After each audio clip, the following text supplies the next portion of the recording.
Manajemen sumber daya manusia adalah bidang dalam manajemen yang bertanggung jawab untuk merencanakan, mengorganisasi, mengarahkan, dan mengendalikan kegiatan terkait sumber daya manusia di suatu organisasi.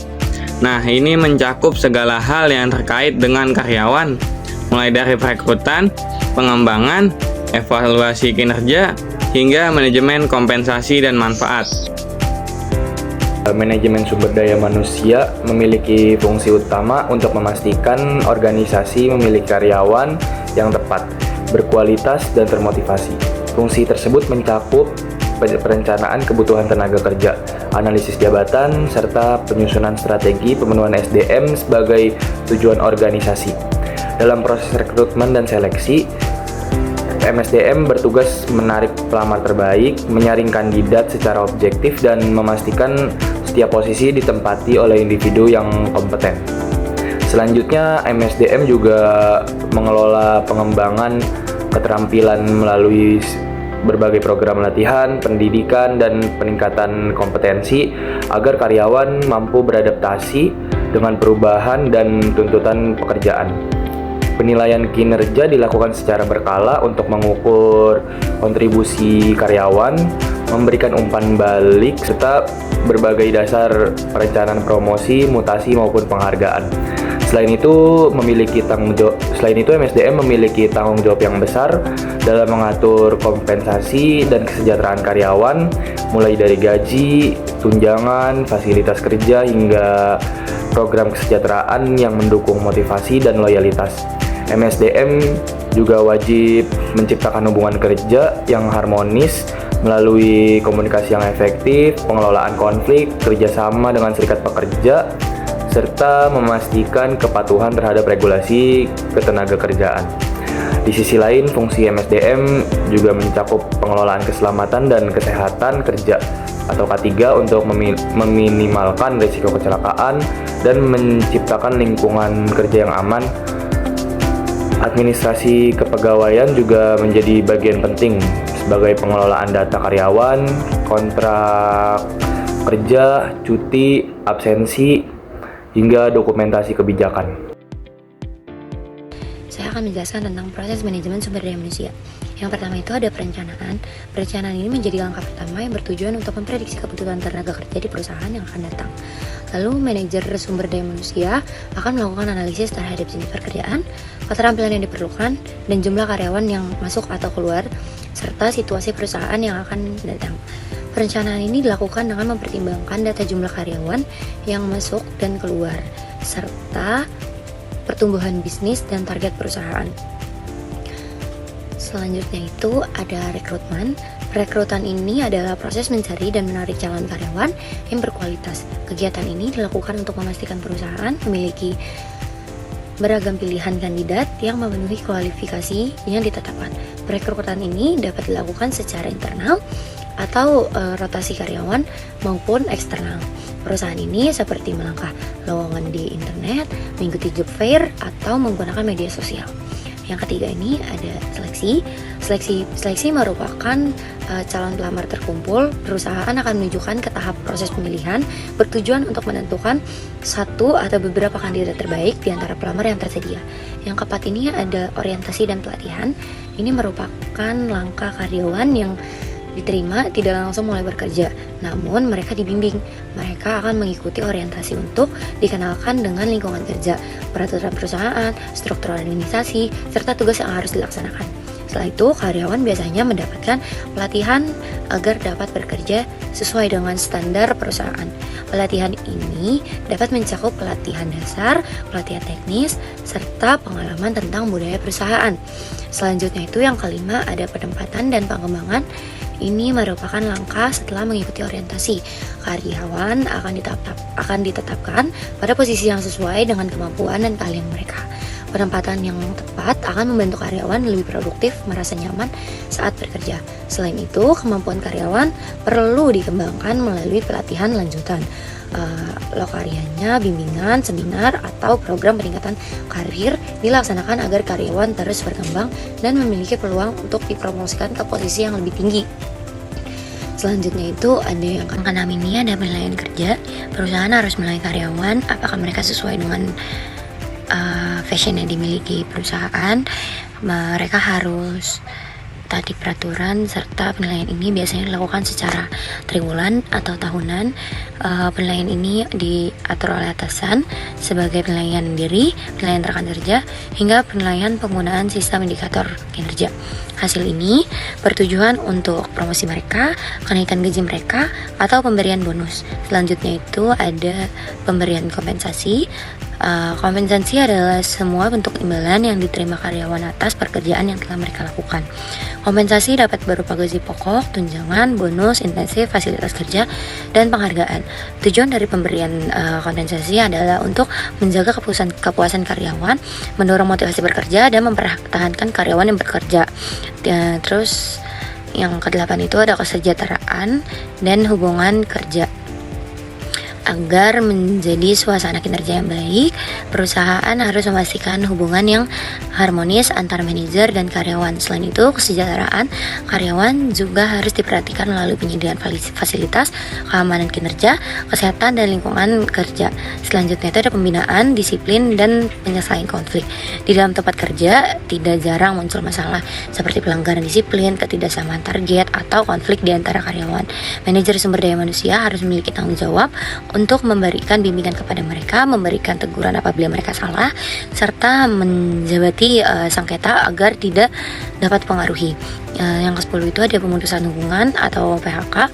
Tahap akhir dalam manajemen sumber daya manusia adalah menangani proses ketika karyawan berhenti kerja, baik karena mengundurkan diri, kontrak yang selesai, atau pemutusan kerja, atau memasuki masa pensiun. Perusahaan harus memastikan bahwa proses ini dilakukan dengan peraturan yang berlaku dan tetap menghormati hak karyawan.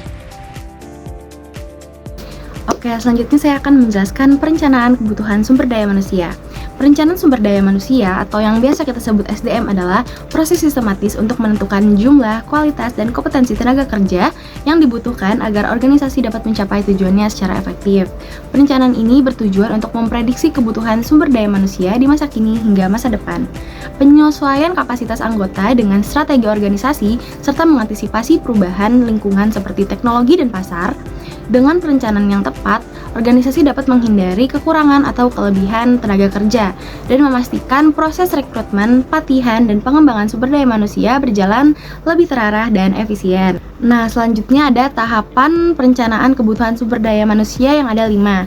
Yang pertama itu ada analisis lingkungan internal dan eksternal, yaitu menilai kondisi organisasi dan faktor luar seperti teknologi, kompetitor, dan kebutuhan pasar. Contohnya ada supermarket yang melihat tren layanan cepat, sehingga sistem kasir digital semakin dibutuhkan. Yang kedua, ada peramalan kebutuhan sumber daya manusia, yaitu memperkirakan jumlah dan jenis sumber daya manusia yang diperlukan untuk mencapai target organisasi. Contohnya, ada supermarket yang memproyeksikan kebutuhan 65 karyawan untuk 5 gerai baru.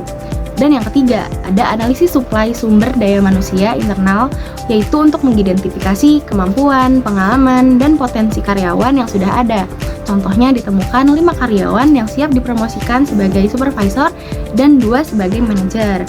Yang keempat, ada identifikasi dan kesenjangan penyusunan strategi, yaitu untuk menentukan kekurangan atau kelebihan sumber daya manusia, atau untuk merencanakan strategi seperti rekrutmen atau pelatihan. Contohnya itu kekurangan posisi manajer dan staf dipenuhi lewat rekrutmen eksternal dan pelatihan. Dan yang terakhir, yang kelima, ada implementasi dan evaluasi, yaitu melaksanakan rencana dan menilai hasilnya untuk memastikan efektivitas. Contohnya supermarket menjalankan rekrutmen massal dan pelatihan pelayanan dan mengevaluasi kinerja gerai setelah 3 bulan. Yang pertama itu ada perencanaan kebutuhan tenaga kerja yang terbagi dalam 3 unsur, yaitu menganalisis beban kerja, memprediksi kebutuhan tenaga kerja dengan metode forecasting, menentukan jumlah dan jenis tenaga kerja yang diperlukan. Yang kedua itu ada rekrutmen, terbagi dalam 2 unsur, menggunakan sumber internasional seperti promosi dan mutasi, dan eksternal seperti job portal, kampus, atau outsourcing, dan memilih metode rekrutmen yang efisiensi dan sesuai dengan kebutuhan operasional.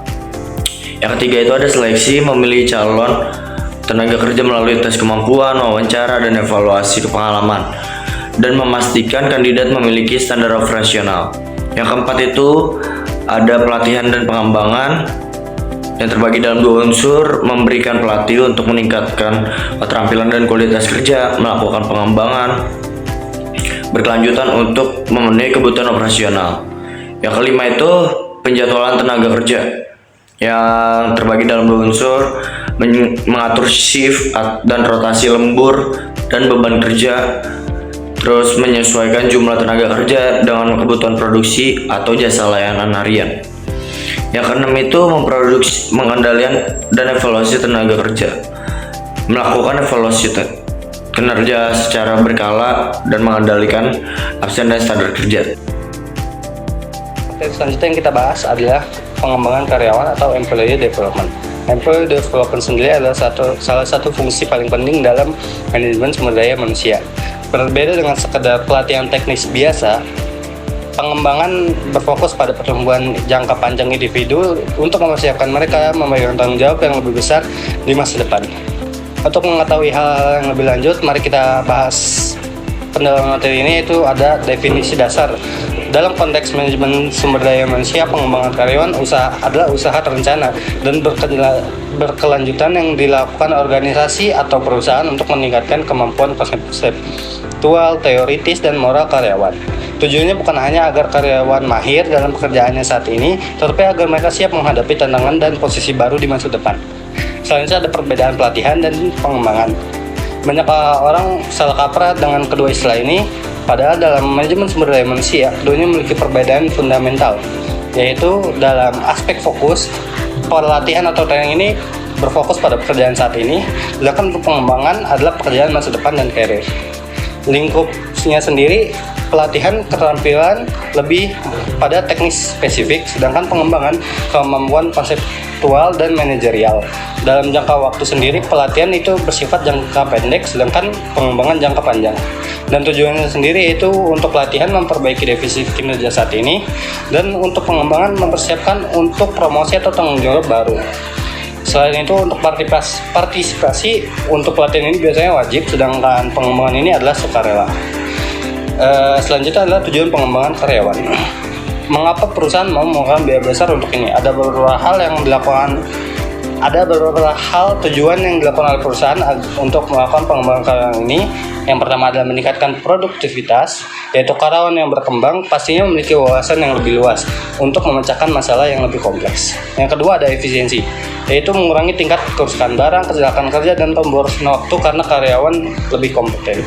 Ketiga, kaderisasi atau succession planning, yaitu memastikan tersedianya calon pemimpin dari internal perusahaan ketika posisi manajerial kosong.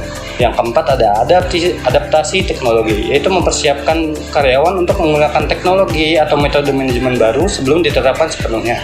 Yang terakhir adalah kepuasan kerja atau job certification, karyawan merasa dihargai dan melihat jenjang karir yang jelas sehingga loyalitas meningkat. Yang keempat ada metode pengembangan karyawan.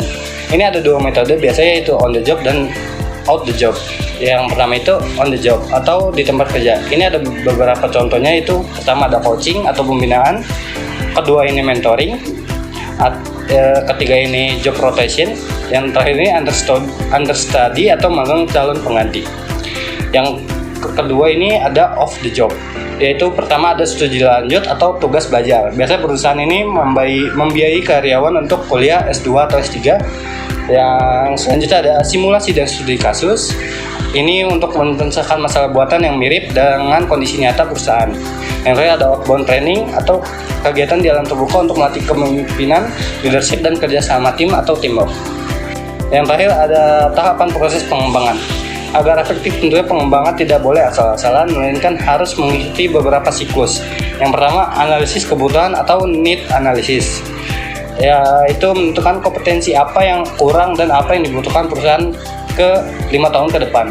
Yang kedua ada desain program, yaitu menentukan sasaran, metode, dan materi. Yang ketiga ada implementasi, pelaksanaan program pengembangan. Yang terakhir ada evaluasi mengukur efektivitas. Pemeliharaan karyawan adalah usaha perusahaan untuk menjaga karyawan tetap merasa aman, dihargai, dan didukung selama bekerja.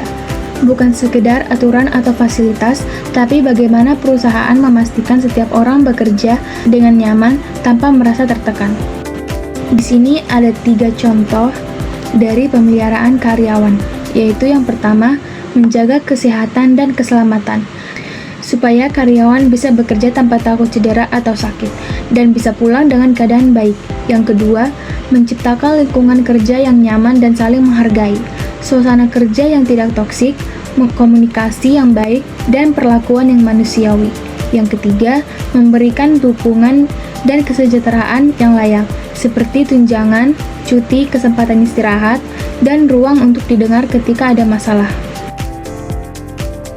Kesimpulannya, perencanaan karir dan pengembangan SDM sangat penting untuk mengembangkan sumber daya manusia yang berkualitas dan berdaya saing tinggi.